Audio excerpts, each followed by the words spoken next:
it's Get Famous Friday. I'm Alana Dagwell. Just going to double tap, spin this around. Hello.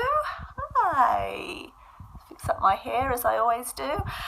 What I was just showing you before I flipped it around was some new fabric. Oh, hello, Naomi Finlay. That was just some new fabric that I had bought to cover a cushion. And I was inspired by your Instagram post, Naomi. That's so funny that you've just popped up on there because I'm rearranging some cushions on my bed. My husband thinks I'm always buying cushions, and this time I'm actually getting them made. That's really funny, and I know your challenge is starting soon, so I'm going to watch that on Instagram. But I'm no interior design specialist. That's not what I am here to talk about today. I just needed something to kind of cut away to before I flip the camera around. So I'm talking PR of Alana. I've just got to fix up my hair again. I hate it how it live broadcasts and suddenly your hair looks like I'm Alana Dagwell of alanadagwell.com. I share PR tips here every Friday on Get Famous Friday. I wasn't with you guys last week, sorry. I just totally lost the plot last Friday. I'm preparing a 3-part free video training series on how to make your business famous in 2016, and I just got kind of all caught up with that, so I apologise.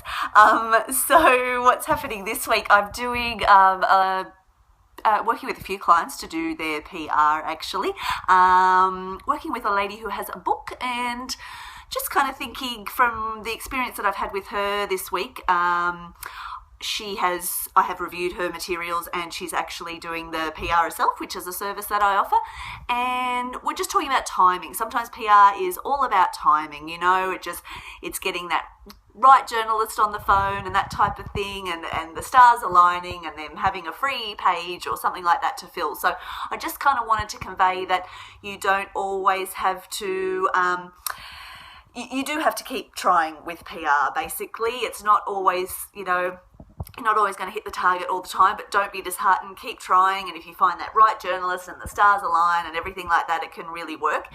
Working with another client too who also has a book, but I'm just thinking about how you can look to beef up your news stories that you send through to journalists. So with him, he is in the health and wellness field, and we've basically sent the information, but sent extra little bits of information about top 10 tips for healthy eating or exercise or something like that. And with the other lady who's in the financial sphere as well, she's done a PR now, but I'm saying you could also hold off with this till early January when you can talk about top 10 financial tips for 2016 and things like that. So loads of opportunities to just keep trying again with PR, change your message a bit, change your media targets. Don't be disheartened, because when you crack it, it can be amazing, And also, I monitor Source Bottle, which is an Australian-based service where journalists put call-outs for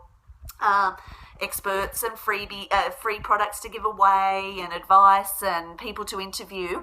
A lot of them are obviously seeking Christmas-related stories at the moment too. So I was going to say, consider in your business, is there anything Christmas or New Year's Eve or New Year that you could consider spinning a story about? Hello.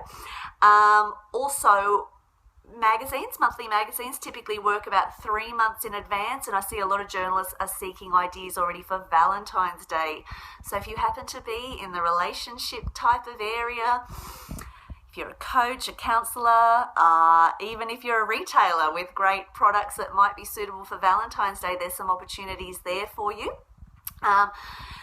Also, with the year ending and the new year starting, there's always an opportunity for those types of year in review type of articles or year ahead. So you may be a business coach. You might say, look, my clients have had a lot of success with Periscope or Blab, which has kicked off this year, or they've had success with this tricky, email marketing technique. So loads of things you can do at this time of year with that year in review, or when the new year starts year ahead. You may find there are some trends coming up for the new year and you can talk about them. You might work in finance or accounting and kind of say, the tax office in your country is changing these rules, good opportunity for these type of businesses or these people to make the most of that. So have a think about whether there's something in your field that you can talk about. And what else there was something else I was going to say about that. Always just good just to look at the time of year, keep in mind the deadlines for journalists, and that magazines are typically planning far in advance. That was Source Bottle that I mentioned, the Australian service, SOURCE, as in a source. The other one that I know of is Haro, Help a Reporter Out, which is US based, but they often take comments and have interviews with people worldwide. Hello from New Zealand. So yeah, great to tap into those things. You can subscribe for emails. I often follow both Source Bottle and Haro's Twitter feeds, which is great. You can see what they're looking for at any one time. And I've put some clients forward recently for some interviews and I'm waiting to hear back. So fingers crossed for them. So I think that's all I wanted to say today. I've totally winged it today. 2011 is 5 years from now. Oh, I'm not sure about that. Basically, I just wanted to say today, to keep in mind that this time of year, Christmas, New Year, all these things coming up, great opportunity to publicise your business if you're keeping an eye on the calendar. And that brings me to something exciting I'm working on for all of you, putting together a resource which will be available soon, that will give you loads of ideas and opportunities to publicise your business year round. So I'll come back to you guys on that. So you can find me on Facebook, Twitter, YouTube, Periscope, and at my website, alanadagwell.com. Grab my free Get Famous checklist there so that you have everything in place for when the media calls you. Thanks, guys. I'll catch up with you next week for Get Famous Friday, and I'll be on time. Bye. See you later.